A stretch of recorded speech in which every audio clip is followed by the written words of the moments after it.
Ono što smo najavili na početku emisije jeste, zaista, gospodine Paviću, hvala vam na tome, ekskluzivni intervju koji ste radili za aktuelnosti sa Scottom Ritterom, bivšim marincem, obaveštajcem, da pogledamo taj prvi deo pa ćemo nastaviti. Tonight we have the pleasure of talking with Scott Ritter, former U.S. Marine Intelligence, former UN weapons inspector in Iraq, former U.S. nuclear inspector in the Soviet Union, and probably the most prominent military political analyst of the special military operation currently going on in Ukraine. Scott, it's nice to see you, and thanks for joining Aktualnosti to talk to us. Well, thank you very much for inviting me. I'll get right down to the nitty-gritty. You just ran a column for RT, for which you write regularly. It had a very intriguing and descriptive title.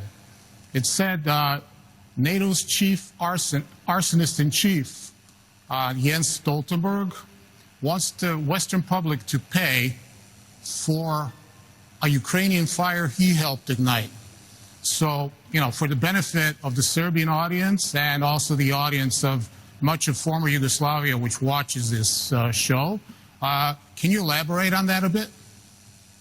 Certainly. Jens Stoltenberg, the Secretary General of NATO, I believe his tenure started in 2014, which happens to be the year of the Maidan revolution in Ukraine.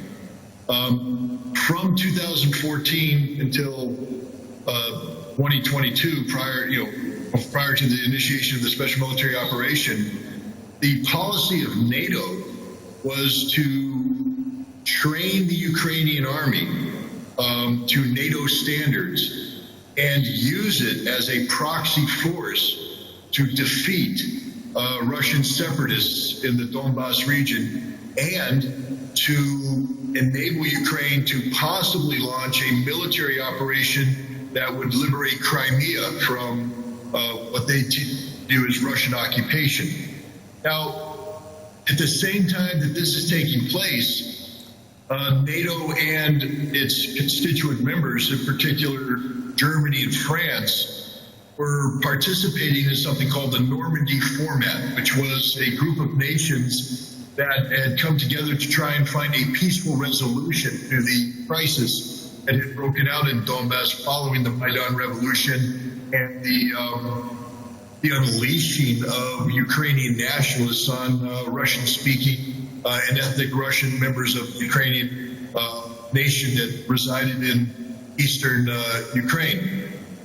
It now turns out that the Ukrainians had no intention whatsoever of implementing Minsk. According to President Poroshenko, the Ukrainians were using the Minsk Accords as a vehicle to buy time, until which time their military had been trained by NATO so that they could launch this military offensive against the Russian separatists in Donbass and Russia in Crimea. This means that NATO never sought peace. NATO always sought conflict. NATO always sought a war with Russia. In my mind, that makes Jens Stoltenberg an arsonist. He started this fire. There would not be a conflict in Ukraine today if it weren't for NATO and Jens Stoltenberg. And this is what I meant by the article, is that, I mean, NATO, like every other international organization, has a technical bureaucration, and Stoltenberg is in charge of that bureaucracy. Stoltenberg commands no armed forces. NATO is an alliance of constituent members. Each of the militaries is the military of a sovereign state. It takes its orders and instructions from its sovereign authority. So American soldiers don't obey Stoltenberg, they obey Joe Biden. British soldiers don't obey Stoltenberg, they obey their prime minister, et cetera, et cetera. But these NATO armies do operate as part of a cohesive plan that NATO puts together, and that's where Stoltenberg comes in as the Secretary General.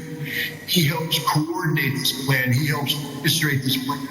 And he is the diplomatic face of this plan. So while Stoltenberg may not be the mastermind behind this, he is definitely the mouthpiece of this policy. He's lied.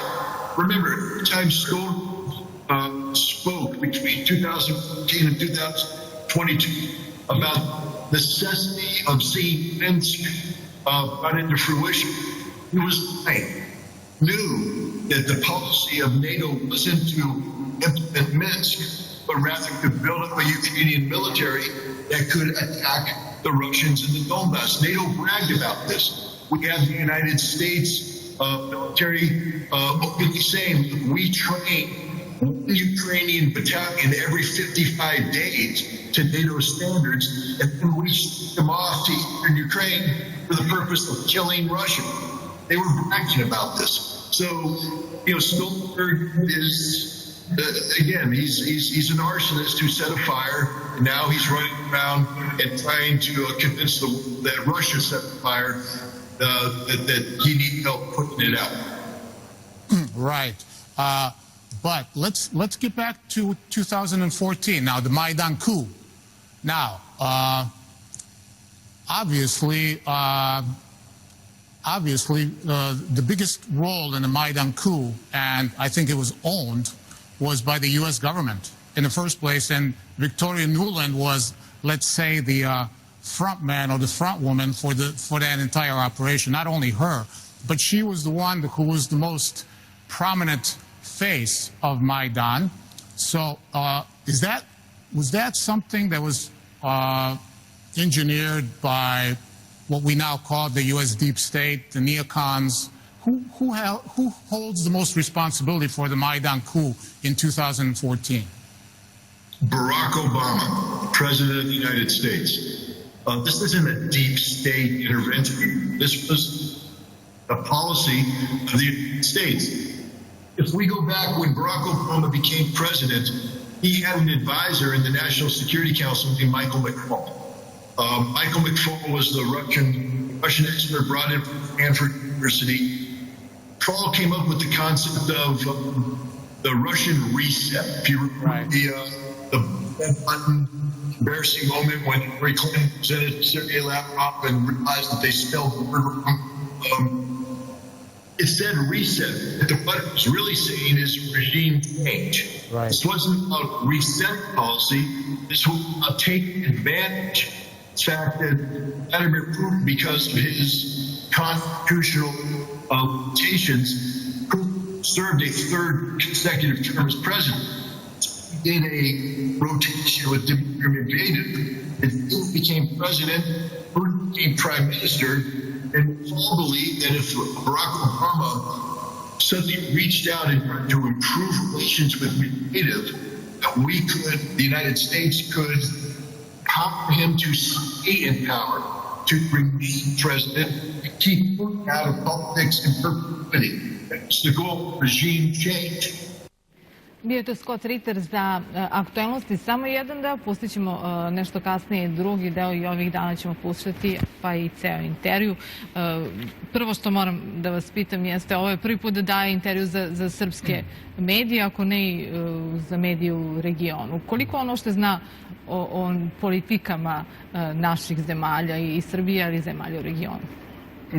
Pa on zna, ajde da počnemo ovako, na prvom mestu, znači, ovo je, evo ja sam ovo uradio, ajde da kažemo kao doprinos aktualnostima.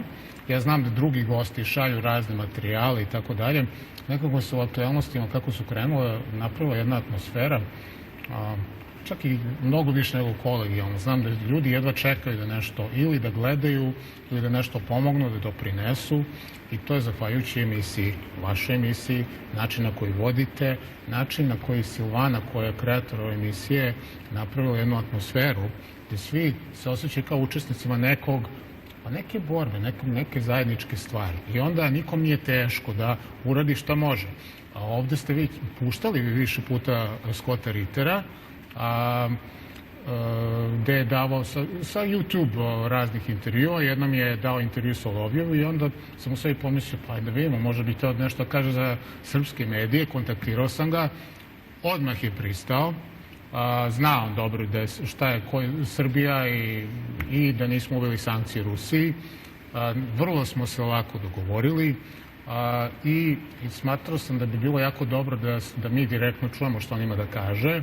Možda postavimo neka pitanja koja nisu bila postavljena, jer on je stvarno stručnjak. I ne samo to, on je jedan od onih ljudi treba da vide šta je Amerikanac starog kova.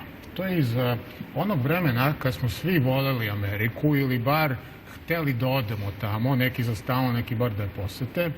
Znači, čovek koji je ostao u onom dobu kad je smatrao da Amerika ima neki smisao, doba hladnog rata, on je išao u Sovjetski savez kao inspektor krajem 80. godina da on bude u verifikaciji toga da se više, to je bio onaj sporazum o raketama s kratkog i srednjeg dometa. Posle onih velikih demonstracija u Nemačkoj, i on je tamo prvi put išao krajem 80-ih, posle 90-ih bio u Iraku i bio je inspektor Ujedinjenih nacija, jedan od glavnih inspektora za to da verifikuje da Irak više nema oružje za masovno uništenje. On je direktno se sukobio sa novim američkim establishmentom, sa neokoncima, zato što on shvatio, to počeo govori javno, da Amerika u stvari nije zainteresovana uopšte za to da se Irak skroz oslobodi od oružja za masovno uništenje. Zašto? Zato što onda više ne bi imali povod da u stvari naprave promjenu režima u Bagdadu. I on je to javno rekao. Postoje tako poznat američkoj javnosti, bio je traženi komentator početkom 2000. godina, međutim opet je došao u sukob s ovim novim neokon establishmentom. Postoji jedna vrlo poznata razmjena koju on imao u Senatu sa Joe Bidenom. Bukvalno pred kamerama došlo je do konflikta između njih, to je negde 2002. godine. On je bio protiv NATO intervencije, američkog invazije na Irak 2003. godine. Znači, to je neko ko je zadržao taj integritet. Otprilike, bili smo ideološki neprijatelji protiv Sovjetskog saveza u redu, ali zašto smo i dalje neprijatelji sa Rusijom? Scott Ritter nije jedini, ima puno takvih, oni su sad u situaciji, su postali disidenti, ali njegova ekspertiza, on ne govori kao očigledno, on možda ima samo štete od ovoga što govori, kako nastupa, pogotovo od početka specijalne vojne operacije u Ukrajini, ali čovjek govori ono što misli. NATO je kriv, reći će on još mnogo toga u intervju, znači takvi ljudi od integriteta, pogotovo treba čuju u srpskoj javnosti, zato što jedan Amerikanac koji je bio učesnik rata i pustinske oluje 1991. godine, on je bio na ratištu, bio obaveštajac, on može ovako da govori. Mi ovdje imamo ljude plaćenike koji se predstavljaju lažno kako oni zastupaju neki američki stav. Ne, oni zastupaju stav sadašnje američke duboke države, ovih globalista koji su bukvalno na ivici da započnu svetski rat. Zato mislim bilo vrlo dragoceno i stvarno pitao sam ga da li ikad dao intervju za bilo koji srpski medij. Nije, i onda pretpostavljam da nije dao ni za jedan drugi medij u regionu. Da, neko ko